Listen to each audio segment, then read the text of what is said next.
Well, thank you for tuning in to Quality Violent Cinema. We're kind of doing a special thing, going a little bit overseas and going to Germany into the German Splatter. We definitely have a legend over there. Do a little intro. Ja, hallo, danke für die Einladung. Ich bin Sebastian Zeglarski, habe Filme gemacht wie Fucking Cool Nightmare, ich glaube mein bekanntester, und What's Wrong with You. Dann habe ich Spezialeffekte gemacht in manchen Filmen von Psycho Productions, Der König der Kannibalen, den ich auch selber spielen durfte. Und bei Nocta hatte ich auch eine kleine Rolle und vor allem die Spezialeffekte habe ich gemacht. Und dann noch ein paar Kurzfilme, Jagdes, eine alte Serie von mir, die kennt wahrscheinlich kaum einer. Und dann Zombie-Kalypse, könnte vielleicht bekannt sein. Mhm. Das wäre es auch so im Groben und Ganzen. Und arbeite im Moment an Violent Obsession, jetzt seit 2 Jahren.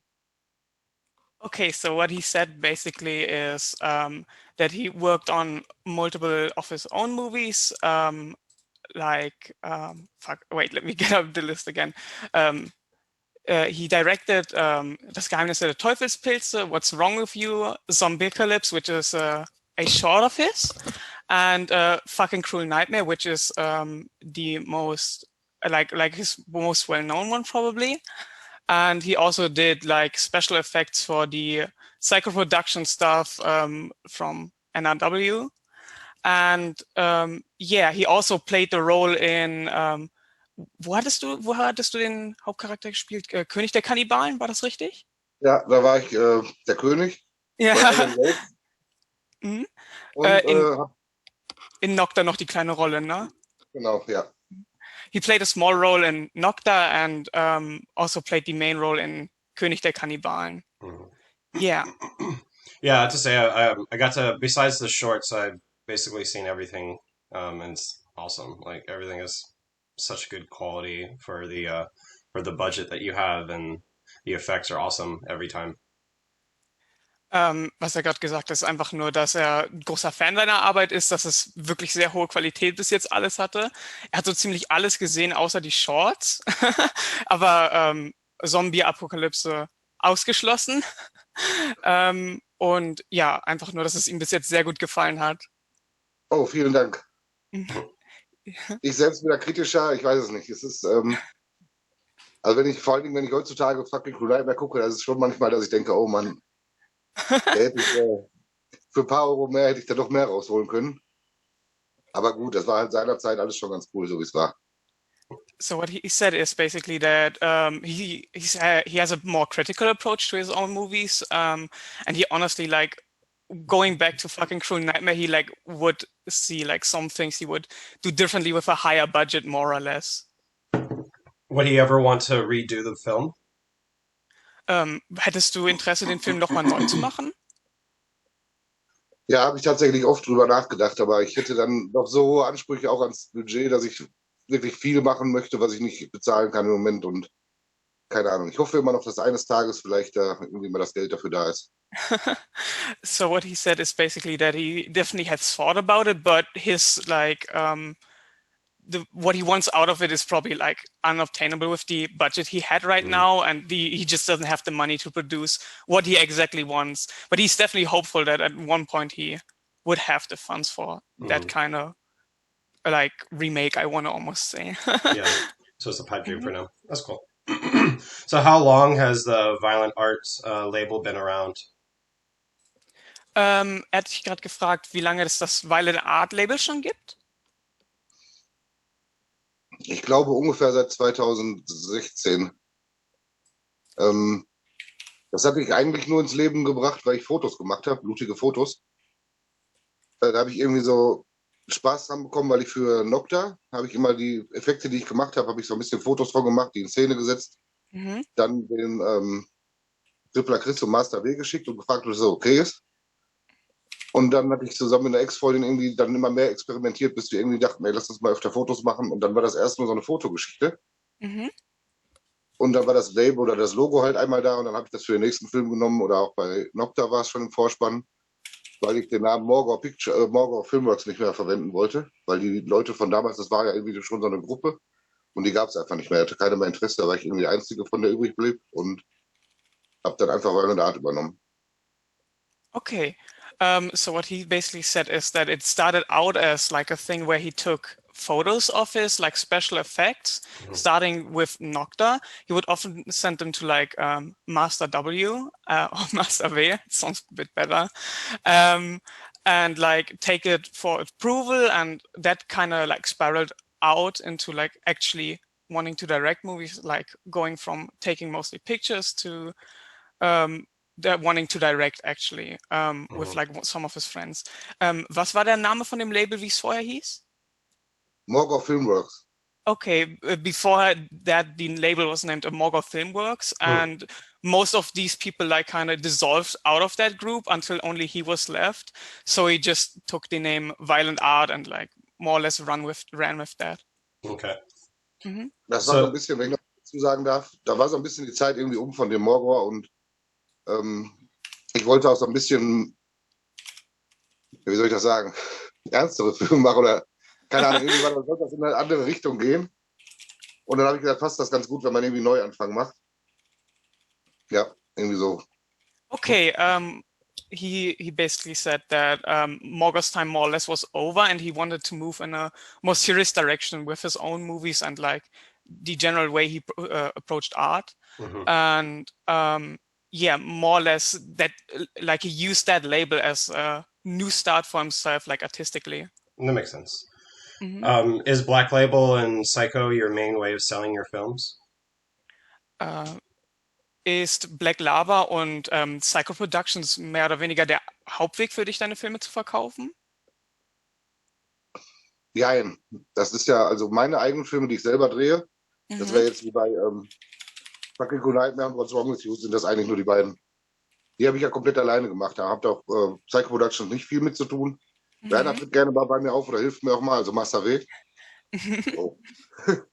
Und die anderen Sachen, also alles, was jetzt lustig ist, Zombie-Kalypse, ist ja eigentlich auch von mir, aber habe ich über Psycho Productions mit denen zusammen gemacht, weil es einfach nicht so in meine Sparte passt und weil es lustig ist und zu Psycho Productions passt, haben wir es dann über Psycho Productions laufen lassen. Okay.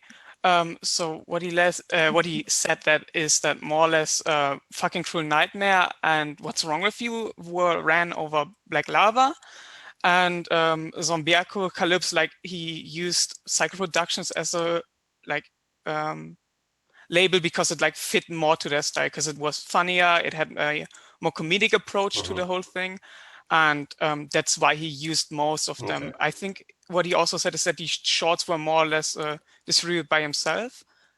Ich würde nochmal fragen, die Shorts waren von dir selber vertrieben oder? Nein, von mir selber gar nichts. Also ich habe das nie wirklich selber vertrieben. Das waren immer Kleinstauflagen. Okay. Und wir haben auch eigentlich früher, also diese Shorts, war ja damals so gehacktes und Gordship, das hatte nie irgendwie, das sollte gar nicht großartig veröffentlicht werden. Das haben wir so für uns gemacht, mit auch Spaß. Okay. Das fing ja alles erst mit Fucking Cool Nightmare an. Und danach waren halt so Shorts, jetzt Zombie-Kalypse. War dann schon die Idee, als ich das schrieb, hatte ich schon vor, dann werde ich Psycho Productions fragen, ob die das mitproduzieren. Ja, passt ja eigentlich auch zu denen. Ja, genau. What he said is that most of his like shorts weren't like they weren't like really supposed to be released. He more or less made them for himself and his friends, and they had like at best like really small like releases, like limited to 15, which he then ran over like different people or like made himself, but that's like not really like a full release, I guess. That's cool. Have you or are you planning on dubbing all your films into English? Planst du alle deine Filme eigentlich auf Englisch zu übersetzen? Also alle nach Amerika zu bringen? Ja, wenn es nach mir ginge, ja. Also ich werde natürlich, das ist für mich viel Arbeit, weil ich immer wieder brauche, der das für mich übersetzt. Dem ich auch vertrauen kann, dass er nicht sagt, ich kann das und dann ist da doch irgendwie, dass es, kann ich alles eins übersetzen, bevor es dann lustig wird. Aber eigentlich ja. Ich meine, bis jetzt, meine Filme haben sich ja überhaupt erstmal gesteigert. Fucking Cool Nightmare war, glaube ich, nur ein Satz. Ich war ein paar mehr. Und jetzt im neuen, ja, es geht. Also ich werde es auch übersetzen lassen, das ist schon möglich. Und ich denke auch, dass das sinnvoll ist. Okay. Ja, mal gucken, wenn ich dann irgendwann mal einen Film mit wirklich vielen Dialogen mache, dann sehen wir weiter. Ich glaube, das dauert noch. So he basically definitely wants them all to be translated into English, but it's always like a lot of effort for him because he like has to find someone that he can trust to translate stuff and like someone that like won't say, yeah, I can do it and like then fuck up, Make him sound like basically. an idiot and completely ruin the Yeah, dialogue. exactly. And then he more or less referred that his movies don't really have that dialogue. Like fucking Cruel Nightmare has one word he said basically, or like one sentence maybe. And the new one, he still like that one has more dialogue, like the one that's coming out, and Obsession, I think. Yeah. Ja. And that one has like definitely more sentences, but he wants to like translate it as well. Yeah, in the future, he might plan on doing something more dialogue heavier, which would be interesting to see for sure. Yeah, the original poster said violent obsession. Is it obsession or violent obsession? Oh, er fragt gerade, ist es Violent Obsession oder Obsession?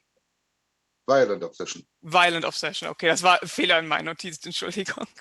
It's Violent Obsession, was just like a mistake on my notes. Oh, okay, that's fine. I just want to make sure. Hmm? All right, where are we at? Sorry. Is there any DVD release of the shorts? Gibt es DVD-Releases von deinen Shorts, also von früher noch die? Ich glaube, Gore Trip war auf der fucking Cool Nightmare von Maximum Anker Production auf der ganz alten. Aber die ist ja auch längst ausverkauft. Ich habe überlegt, ob ich jetzt, also ich werde auch noch schauen, Violent Obsession wird auch keine 90 Minuten erreichen. Und ich gucke mal, was ich dann noch auf die DVD vielleicht mit draufpacke von den ganz alten Sachen, damit ihr es versteht. Ist, glaube ich, noch gar nicht genannt worden. Der gefällt mir heute immer noch und der hat auch nie ein vernünftiges Release bekommen. Ich glaube, ich habe mal irgendwann 66 Stück limitiert rausgebracht und dann davon 30 verkauft. Oh Gott. Und der Rest ist, glaube ich, die Cover ausgebleicht, die liegen irgendwo noch hier rum, aber irgendwie, da gab es halt keine Nachfrage. Aber eigentlich ist der Film zu schade. Vielleicht würde ich den noch mit draufpacken und ja, mal gucken, was der Platz hergibt. Aber gibt auch manches Alte, das interessiert auch keinen mehr. Das ist dann hier, also, nee, lieber nicht. Okay, most of the like shorts he didn't have official releases. Like he often like Gore Trip is slapped on the Maximum Anchor production DVD of fucking Cruel Nightmare, but that one has been like sold out for the longest while now. So that one is pretty hard to get, and most of them really didn't have any releases. He's pretty sure that Violent Obsession won't reach 90 minutes, so he might put one of his personal favorite shorts on there, which is Damit ihr es versteht, which basically translates to "So you get it." And I'd like to get it. And he did a original DVD run of 66 copies, out of which only 30 sold, with the other ones basically like still laying around in his place more or less and like rotting in front of themselves. But that's one he that's one he personally really likes. So he might slap that on at the end of Violent Obsession. That's funny. That's cool. Yeah. Do you still work with Master W and Cripple Christ? Or Cripple Christ, however you say it.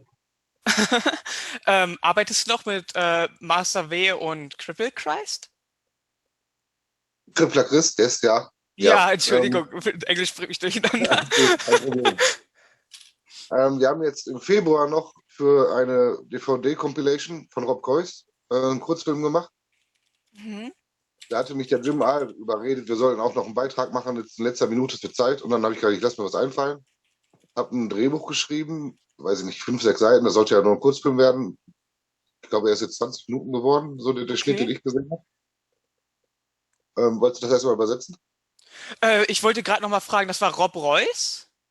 Rob Coyce heißt der. Ah, Rob Coyce, okay, Entschuldigung. Yeah, he basically, und das war mit allen dreien? Oder nur mit einem? Die DVD wird von ihm veröffentlicht und da kommen Kurzfilme von verschiedenen Filmemachern drauf.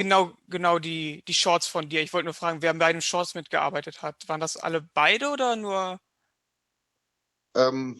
Ja, im Prinzip war der Krippler Christ sieht gerne im Hintergrund die Fäden und das kann er auch sehr gut. Okay. Hat im Moment ein bisschen mehr zu tun und ich habe dann mit Werner, also ich habe das Drehbuch zuerst alleine geschrieben, habe Werner gesagt, Ich kann nicht so gut Drehbücher schreiben und Geschichten und habe aber trotzdem dann mich dran versucht und habe dann mit Werner noch am nächsten Wochenende nochmal korrigiert, Okay. dass das wirklich vernünftig drehbar ist. Und darauf Mhm. das Wochenende haben wir es dann abgedreht. Ich hatte dann eine Woche Zeit, die Effekte zu basteln. Und dann haben wir es tatsächlich Freitag, Samstag, Sonntag haben wir dann den kompletten Film abgedreht und Okay, seitdem ist er. krass.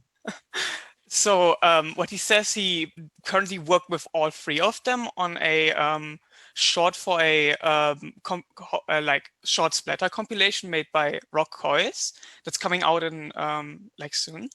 He basically wrote the like script for it. I think he said it was about 5 pages, which turned into a 20-minute movie. All three of them worked on it together with like Cripple Christ more or less pulling the strings in the back, as he said. And the movie itself turned around to be like about 20 minutes. Mhm. So yeah. Mhm. Oh, cool. How did that trio come about?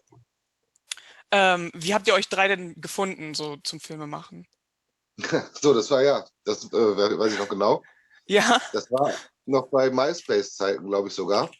Okay. Da hatte ich mich gerade angemeldet und wohnte ja auch relativ neu in Gevelsberg-Winkelstraße. Und da habe ich irgendwie so ein bisschen Amateursblätter bei MySpace gesucht. Und da habe ich tatsächlich ein paar Jungs gefunden, die haben auch mit Kunstblut im Wald sind auch mit Kunstblut im Wald rumgelaufen. Mhm. Und dann guckte ich und bei dem einen stand bei Adresse tatsächlich Gevelsberg-Winkelstraße. Und ich dachte, das ist das jetzt mein Nachbar?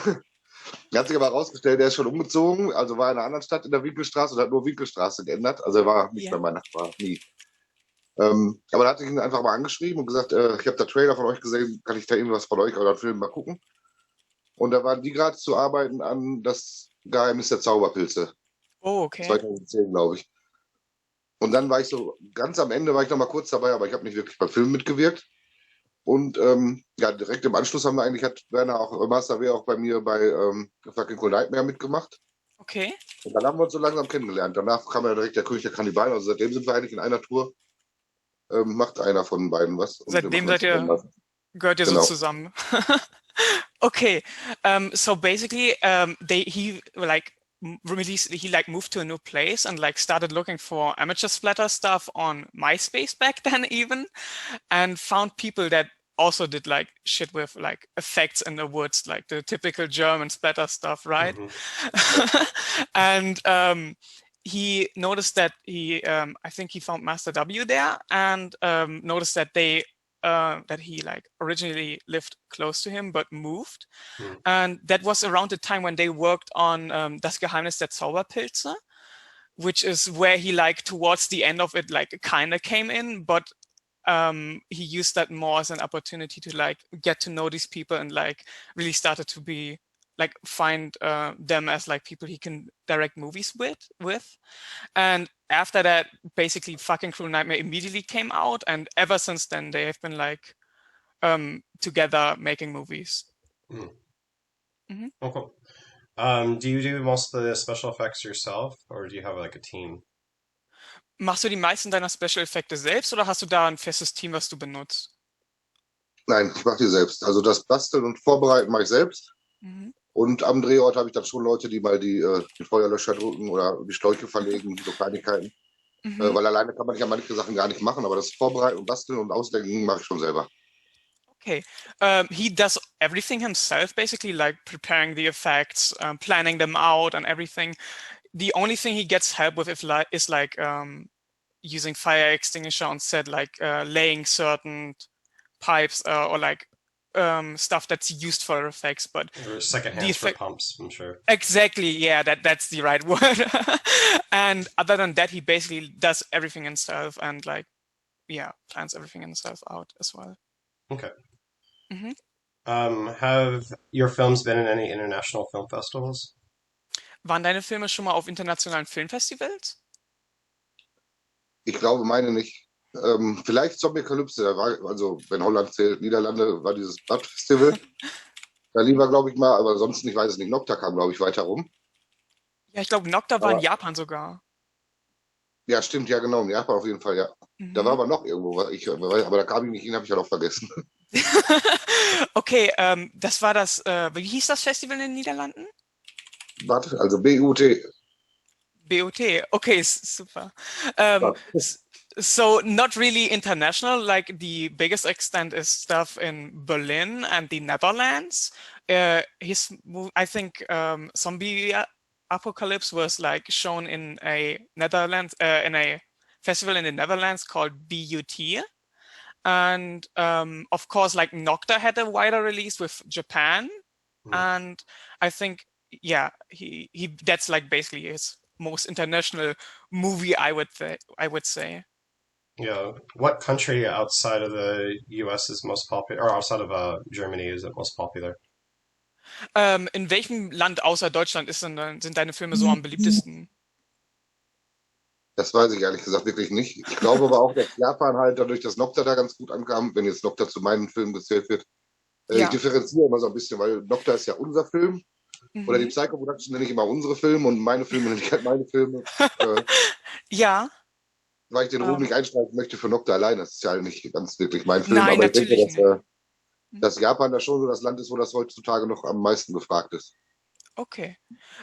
He says that it's probably Japan because he gained like notoriety from Nocta there more or less, but he also emphasizes that he wouldn't call Nocta his own movie. He made that with the Psycho production guys. So he's really unsure about it, but probably Japan because they find the most appreciation for these kinds of like low budget splatter movies, at least from his perspective.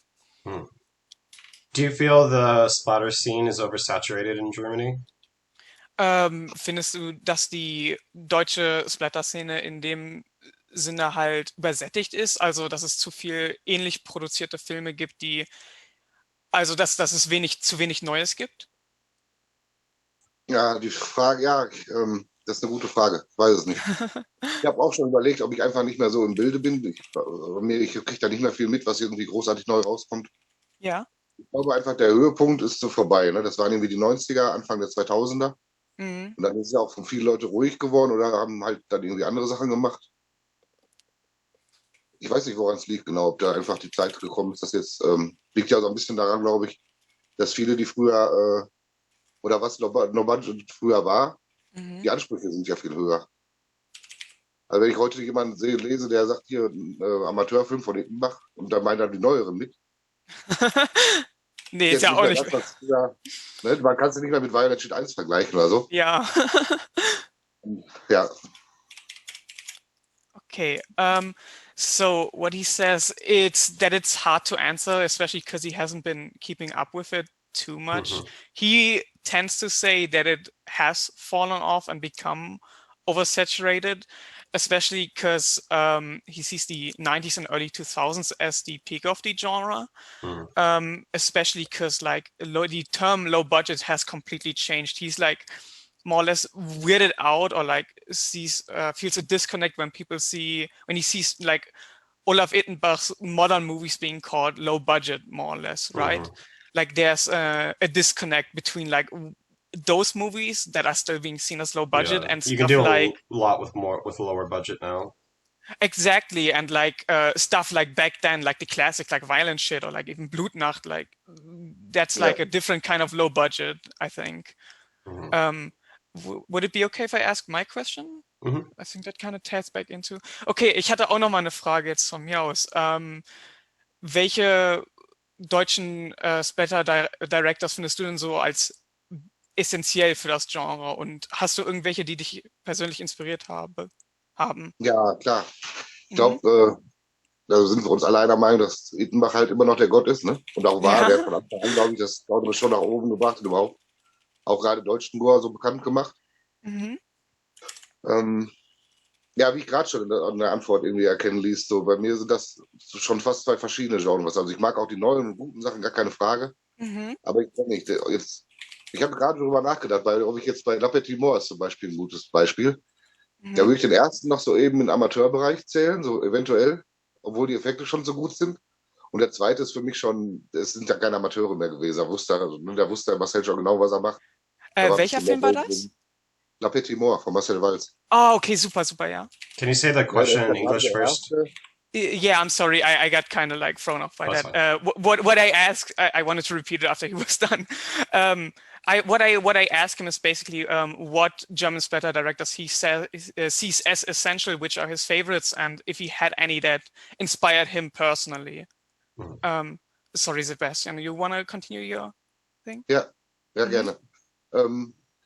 Also Schnaas, Rose, Ittenbach, damit habe ich so angefangen, die mich so abgeholt haben früher. Und vor allem das Chroma-brutale Duell. Oh Den ja. mag ich auch noch. Aber das war wirklich so ein Punkt, wo ich dachte, ey, man muss gar nicht so gut sein, man muss es einfach machen. Versuch's doch mal. Okay. Und dann habe ich angefangen, einfach mal kleine Sachen zu basteln und also wirklich ganz billige und ganz schlechte. Und dann ein paar Freunde motiviert, komm, halt mal die Kamera, irgendwie, lass uns mal was machen. Muss ja nachher keiner sehen, wenn es schlecht wird. Und ja, keine Ahnung, so hat sich das dann irgendwie, dann fanden das irgendwie Leute gut, dann hat Spaß gemacht, dann macht man weiter, dann lasst uns dann nochmal irgendwie was Neues machen, was Besseres machen. Und okay, von da bist du dann immer weitergekommen. Ja, ja, genau. Okay, so what he says is that he basically sees Ittenbach as the master of the genre, the one that made it like what it is, that made German gore like known around the world and stuff. But it's really hard for him. Like he sees like modern German splatter and like old German splatter, like the cutoff being the like early to mid 2000s as like basically different genres just alone. Because the like definition of low budget, which is like essential to the genre, like completely changed. Perfect, like something he named as an example is La Pète des Morts. Like, I don't know if you've seen those two. That's like a duology of German splatter by, I forgot the name. Wer hat La Pète des Morts directed? Marcel Walz. Marcel Walz. Muss unbedingt nachholen, sind beide großartig. he definitely recommends both of those. So the difference between the first one and the second one is like worlds to him, because the first one still has that amateur approach, while the second one has like a more professional feel to it, like this more or less Marxy like difference between old amateur and new amateur for him. And he definitely recommends those. And he also named Schnaas and Rose as like essentials of the genre. Like those are probably known to you, right? A little bit. It's like I need Okay. Yeah, and he himself got more or less inspired by das Chroma-brutale Duell, which is like another essential from the genre, more or less, because that definitely gave him the feel that you just have to go out there and present yourself and do what you want to, and it will work out in the end. Or like it can work out in the end, more or less. But that's something he claimed as an inspiration. Okay. Have you reached out to any American distribution companies like Unearthed?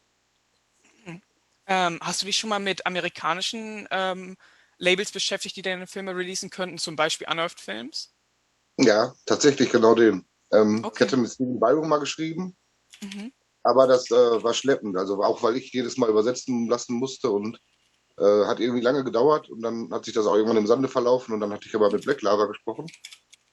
Und genau, dann ging das über Black Lava. Bin ich auch heutzutage sehr froh und dankbar drum. Komme super klar. Und denke, das war auch eine gute Wahl, ja. Okay.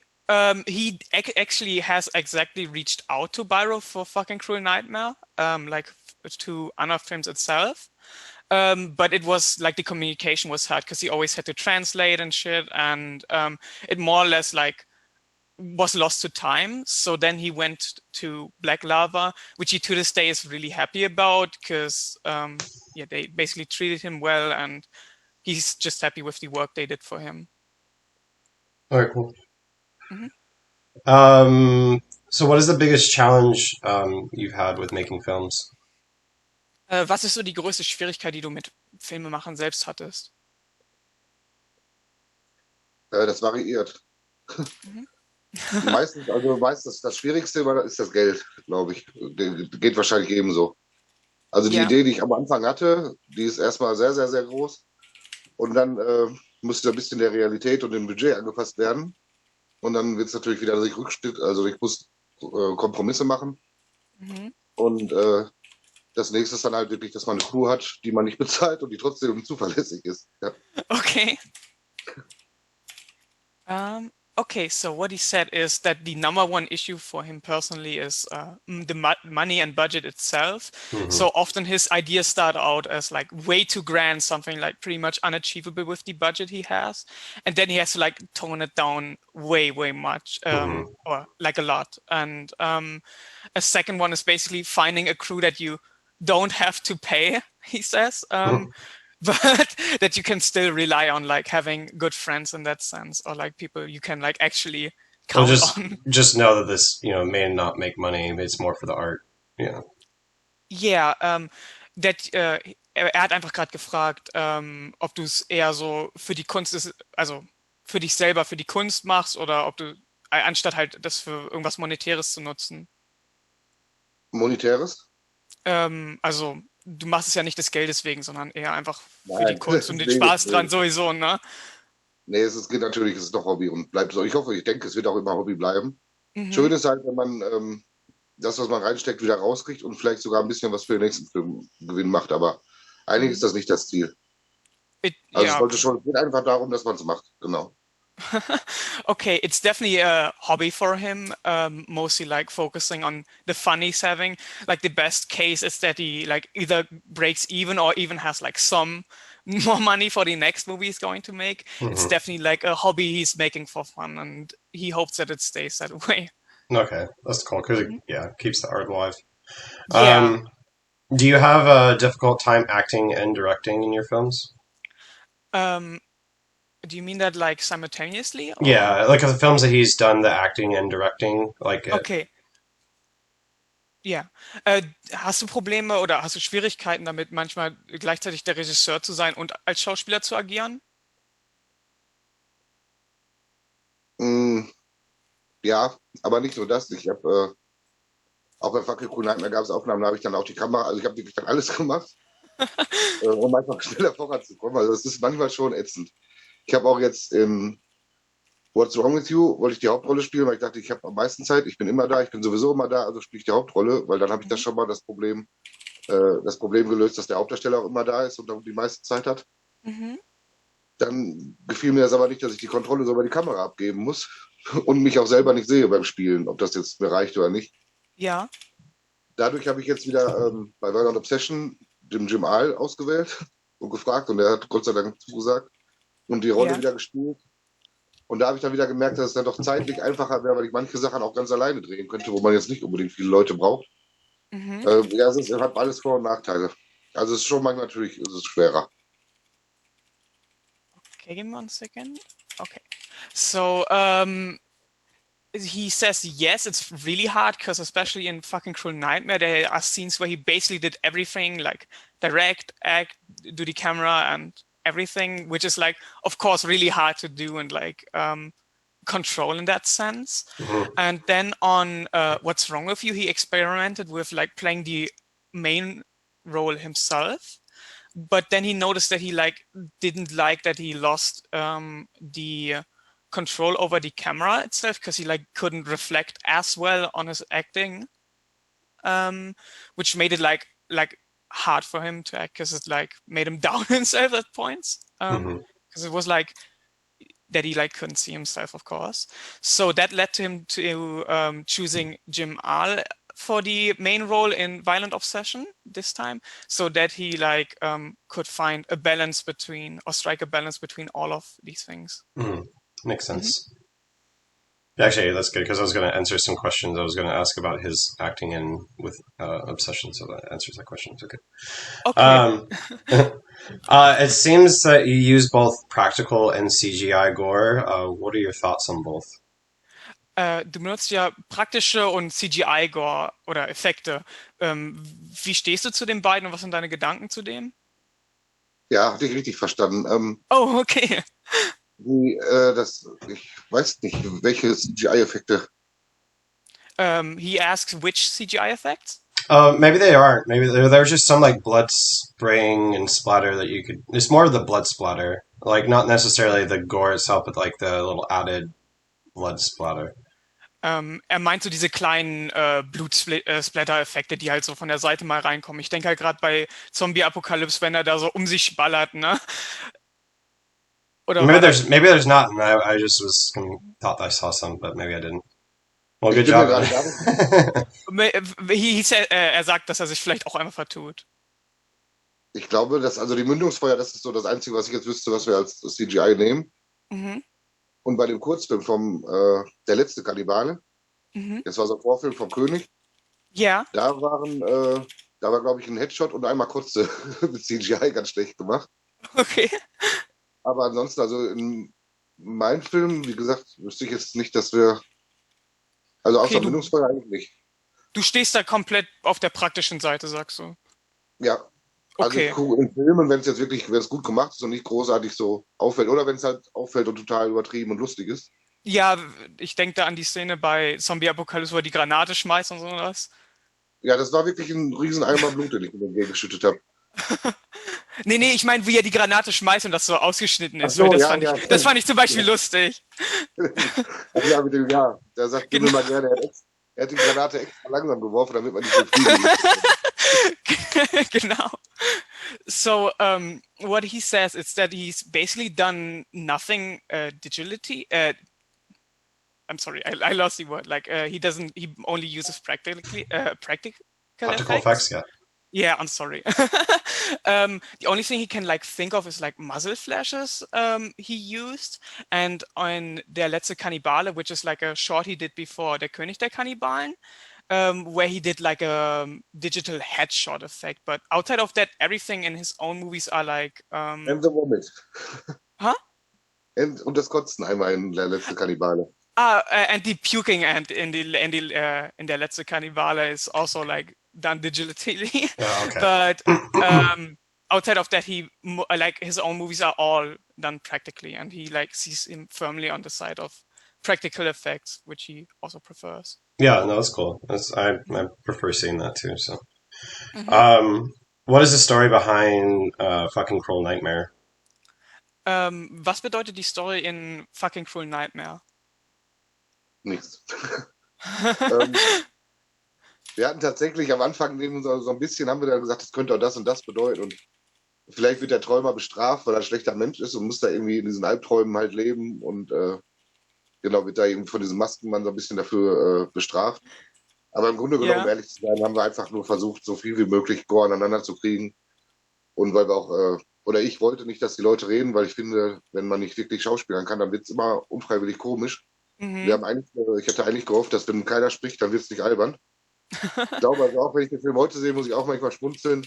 Aber wir hatten damals wirklich vor, dass das möglichst ernst wird und deswegen sollte keiner groß reden. Und Mhm. wenn man eine Story hat, dann gibt es auch immer wieder Passagen, wo keiner blutet und dann haben wir es einfach alles weggelassen. Und es sollte halt Okay. wie so ein Porno sein, ohne Handlung und einfach nur das, was die Ja. Leute sehen wollen. Ja. Macht auf jeden Fall Sinn, okay. The story basically means nothing. Like at first he thought about that it could mean something, like that the person that's dreaming is being punished by that like masked man and being tortured. But he mostly used the like set piece and the story that there is as a vehicle to present the effects and gore. Because his like main goal with that is to do like a serious movie, and from the get-go he set out that if you can't act, you shouldn't use dialogue. That's why that movie has such little dialogue. So it was basically just like a like used to like explain show as much gore and all of the effects as possible. Mm-hmm. Yeah, Okay. This is like a showcasing of different scenes. yeah, more or less. Okay. Well, I was gonna go. Do you go for more surreal, or is there deeper? Sorry. Do you go for more surreal, or is there deeper meaning in the scenes, in the dream sequences? Möchtest du einfach nur, dass die Traumsequenzen surreal wirken, oder ist da irgendeine tiefere Bedeutung dahinter? Ja, aber ich finde, wenn man diese Traumstory, habe ich jetzt, also ich kann es schon mal verraten, glaube ich, dass in Violet Obsession wird auch geträumt, Ja. dass man da halt irgendwie mehr schräge Sachen machen kann, ohne dass es komisch wirkt, weil es halt einfach im Traum ist. Mhm. Und wir hatten bei Fucking Cool Nightmare die Idee, dass wir, wenn irgendwas nicht ganz sauber läuft, kann man es immer noch damit rechtfertigen, dass es halt im Traum ist. Und da gibt es ja viele Sachen, die sind halt nicht logisch, aber klappen trotzdem. Und auch, warum die Leute so viel bluten können und so lange und so mit so viel Blutdruck. Und irgendwie kann man im Traum alles ganz gut rechtfertigen. Wonach, das war jetzt bei Fucking Cool Nightmare auch schon die Spitze. Ja, in What's Wrong With You nicht mehr ganz so absurd. Oder auch, aber nicht mehr halt, ja, fällt mir selber schwer zu erklären. Es ist ja nicht mehr ganz so verrückt wie im fucking Nightmare. Aber irgendwie sind die drei, hat das mit den Träumen, habe ich schon da irgendwie Spaß dran, das zu machen, weil ich halt irgendwie abgedrehtere Ideen machen kann. Mhm. Genau, ja. Okay. So they basically don't really have a deeper meaning. He prefers dreams as a like set piece and like storytelling tool because he can like go over the top and like it can be like used to excuse like certain extremities or like inconsistencies with the movie. So Makes with the sense. dreams you can like go super over the top with the blood effects and stuff, which he like toned down a bit for What's Wrong with You, but like it's still like over the top, of course, but not to the extent of like fucking Cruel Nightmare. And he also revealed that there will be some dream sequences or like some dreaming parts within Violent Obsession. Cool. Do you have a lot? Do you have a lot of nightmares yourself, and do you ever base your films on them? Er hat gefragt, ob du selber irgendwelche Albträume hast und ob du daran dich orientierst manchmal. Ja. Nein, die Frage war zu erwarten, aber tatsächlich eigentlich nicht. Oder wenn ich Albträume habe, klar, natürlich habe ich auch schon mal Albträume, aber dann leider nichts mit Monster, Splatter und Gore. Also nur so realen Scheiß, der einem Angst machen kann. Okay.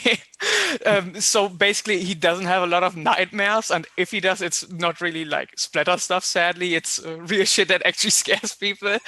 But yeah, he doesn't really have too many nightmares, he says. Okay. Mhm.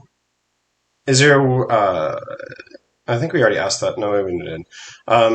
Is your work inspired by any German splatter directors? Okay, er hat jetzt noch mal ein bisschen auf die Frage von vorhin zurück. Gibt es irgendwelche deutschen Splatter-Directors, die dich persönlich inspiriert haben, die du als Inspiration nennen würdest? Ja, auf jeden Fall Ittenbach. Mhm. Ich habe damals, als ich noch gar keine Ahnung davon hatte, ich habe früher, wie wahrscheinlich viele hier aus der Gegend in Holland, in Venlo gab es eine Videothek, da konnte man sehr günstig Splatterfilme Okay. kaufen, auf VHS. Und dann war ich mal wieder da und habe so das alles Bekannte hatte ich irgendwie schon, dann stand da auf einmal Burning Moon rum. Oh, okay. Und ich glaube, hinten drauf stand für Splatter-Fans ein Muss. Und dann dachte ich, ja gut, dann musst du es ausprobieren. Und wusste gar nicht, was da auf mich zukam. Und dann habe ich mich so in den Film verliebt. Also ich habe den Mhm. wochenlang jeden Tag oder jeden zweiten Tag mindestens geguckt. Äh, und das hat schon Bock gemacht, wo ich dachte, boah, das macht bestimmt Spaß. Und wie macht er das nur?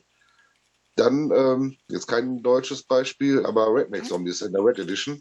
Da Okay. war zum ersten Mal, wo ich auch dachte, boah, man kann es auch machen, wenn man es nicht so kann. Und dann gab ich es halt, genau, dann kam dann noch irgendwie das Koma brutale Duell dazu, wo ich riesen Mhm. Spaß bei hatte. Und auch dachte, man muss ja gar nicht alles perfekt machen, wenn man einfach so Effekte so umsetzt, dass man schon sieht, was damit gemacht wird. Egal so, die Qualität ist ja nicht irgendwie das Wichtigste. Wenn man daran Spaß hat, kann man es einfach mal versuchen und machen. Und das war dann so, also ich denke, dass Ittenbach da schon der größte Antrieb war, das auch Okay. mal zu versuchen zu wollen. Und dann gab es halt noch so ein paar Filme, die dann mir gesagt haben, mach einfach, muss ja auch nicht immer so perfekt werden. Okay, chronologisch war dann auch das Koma brutale Duell am spätesten oder hast du den so noch ein bisschen früher geguckt? Das war später. Okay, Also okay. später als Burning Moon, ich weiß es nicht. Das war ja irgendwie Das innerhalb von ein, 2001 war zwei der, glaube Jahren ich, oder oder so. so. Mhm. Ich glaube, ich habe 2000 habe ich den ersten Gehacktes gemacht. Da gibt es ja mittlerweile, es gab Gehacktes Mhm. und dann irgendwie 10 Jahre später Gehacktes Remake als Serienanfang. Aber das war halt schon so ungefähr dieselbe, ein, 2 Jahre. Dann habe ich gedacht, ich fange jetzt irgendwie mal an mit irgendwelchen Effekten. Und da war es auch wirklich am Anfang nur, ich will nur was machen, wieder ja, nur Effekte zeigen. Okay, okay. So, Ittenbach is definitely like his main inspiration. He thinks back to a time where because like splatter in Germany was banned or like at least like restricted in a lot of sense for the longest while. So you often had to go to the Netherlands to like VHS stores to find stuff there, which he did back then. And there he saw Burning Moon, which it said something like must have for splatter fans, which he of course like took home with him, and he just completely fell in love with the movie itself. That's great. Watched it on like on end, like for 2 weeks or something, and Hmm. that made him like more or less completely fall in love with the genre. From then on, he watched Redneck Zombies, which isn't a Hmm. German splatter movies, but like I think it's from the US. Trauma. I'm not, Yeah. yeah. Which like even got him even more into the genre, like the wider extensions of that, and also like more or less showed him that you don't have to be perfect with the effects you're doing as long as you're presenting a fun story, or you can kind of tell what's going on, right? Hmm.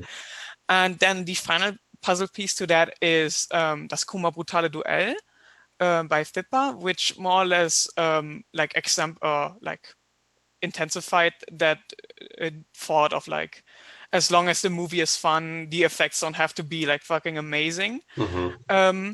And he took that thought and like more or less used it as a main drive for his movie. So he went in with the main thought of, I want to show effects. Like effects are the most important part of these movies to me. So I want to base my movies around that exactly. Cool. All right. Hmm. I have last question, so let's do it. Okay. So when is the release of Violent Obsession, and what can you tell us about it? Okay, wir sind jetzt auf der letzten Frage schon. Wann wirst du Violent Obsession releasen und was kannst du uns über den Film erzählen? Okay, zum Release kann ich, glaube ich, noch gar nichts sagen, bevor ich mich da verschätze. Ähm, Ich bin beim Schnitt fast aktuell mit dem, was wir gedreht haben bisher. Mhm. Will aber auf jeden Fall eine Szene muss ich noch drehen. Die habe ich mir, die ist fest vorgenommen. Ich habe schon so ein paar gestrichen, weil ich dann dachte irgendwie, das ist alles zu viel für die kleine Rahmenhandlung. Und also eine mache ich auf jeden Fall noch und dann vielleicht noch so ein paar optional, die sind mir aber nicht ganz so wichtig und schau mal, wie ich die noch untergebracht kriege nachher, wenn der Schnitt weiter ist auch. Mhm. Und dann, ich kann es nicht abschätzen, weil der Schnitt, ähm, der kostet ja doch viel Zeit. Und ich weiß nicht, ich wollte mir diesmal mehr Mühe geben. Ich bin mit den anderen Sachen irgendwie nachher nicht zufrieden gewesen. Und ich dachte, hättest du doch noch mehr Zeit und irgendwie ähm, vielleicht einfach mal auch 2, 3 Wochen stehen lassen, das Projekt, dann nochmal an den Rechner setzen, dann siehst du wieder andere Sachen, als wenn man so betriebsblind ist. Mhm. Dann, ja, mit den Soundeffekten, das wird auch nochmal eine ganze Zeit lang dauern. Und dann kommt das größte Problem für mich, dass ich jemanden finden muss, der mir die Musik macht. Okay. Und dann, Ja. ja gut, dann weiß ich auch noch nicht, ob, da werde ich so ein paar Promo zu DVDs machen und ich hoffe und bete, dass Black Lava den Film gut findet und rausbringen möchte. Okay. Also können wir mit Also ich einem. schätze mal ganz grob, wenn alles gut läuft, könnte das dieses Jahr noch was werden, aber spät des Jahres. Okay. Ja, so. So, also ganz am Ende des Jahres vielleicht. Vielleicht können wir jetzt uns zu Weihnachten ja die DVD vorbestellen. Das wäre schön, ja. So he doesn't have a concrete date. He still has a lot of production to do with the movie itself. One scene still has to be filmed, and he's like still thinking about cutting some stuff because it still has to fit into the story itself. This time he wants to take his time with it. He definitely wants to focus on editing the most because that's something he's like less happy with his older movies, or like that's some like a small flaw he sees in them. And after the editing is done, the biggest issue for him personally is the finding someone that does the music for him. Hmm. After which he will send out some promo DVDs, and he really hopes that Black Lava will like the movie and that he will be able to release it through them again. So like he's hoping that he will be able to release it this year still, but it's like really unsure. But maybe we'll be able to like pre-order it from Black Lava around Christmas or something like that. Hmm. Cool. Mhm. Yeah, well, that's it. I just want to thank you for all your time and stepping on. And I know this was kind of tricky with the whole translating, but I think we definitely pulled it off. So I appreciate that. And I hope to look forward to Violent Obsession for sure.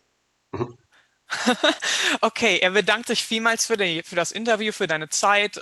Entschuldigt sich, Gerne. dass das mit dem Übersetzen ein bisschen schwer ist. Ich hoffe, dass es für dich auch okay war. War super. Okay, danke.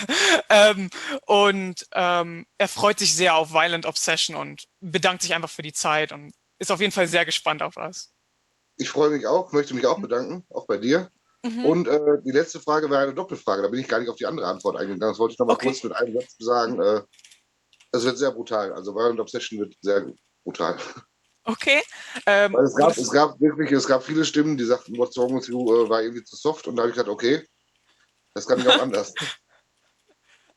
würdest du sagen, es ist brutaler als fucking Cruel Nightmare oder ähnlich? Ja, das ist wieder schwer zu vergleichen. Das spritzt nicht. Also da hat keiner 8 Bar in den Venen, aber es ist schon sehr geschmacklos und also es tut mehr weh beim Hingucken, finde ich. Okay, es wird brutal, sagst du auf jeden Fall. Ja. Schwer zu. Okay. He thanks you for your time as well, and is really happy about the interview. But he wanted to get to the other part of the last question still, because we were asking about what he could tell us about violent obsession, and he wanted to focus that it's going to be super violent, like extremely violent. People told him that What's Wrong With You wasn't violent enough for them at parts, and this one he turned it up all the way. Mhm. I asked him on my own if it's gonna be on the same level as fucking Cruel Nightmare, or if it's even gonna be more brutal in that sense. But he said it's hard to compare with because it's probably not gonna be as bloody, but it's gonna be harder to watch. It's gonna be more violent, let's say. Let's say Mhm. it that way. Less bloody, more violent, if that makes sense. More cringy. Yeah, exactly. Cringe in the best way. Hmm. Oh, cool. Well, thank you. Mhm. Mhm.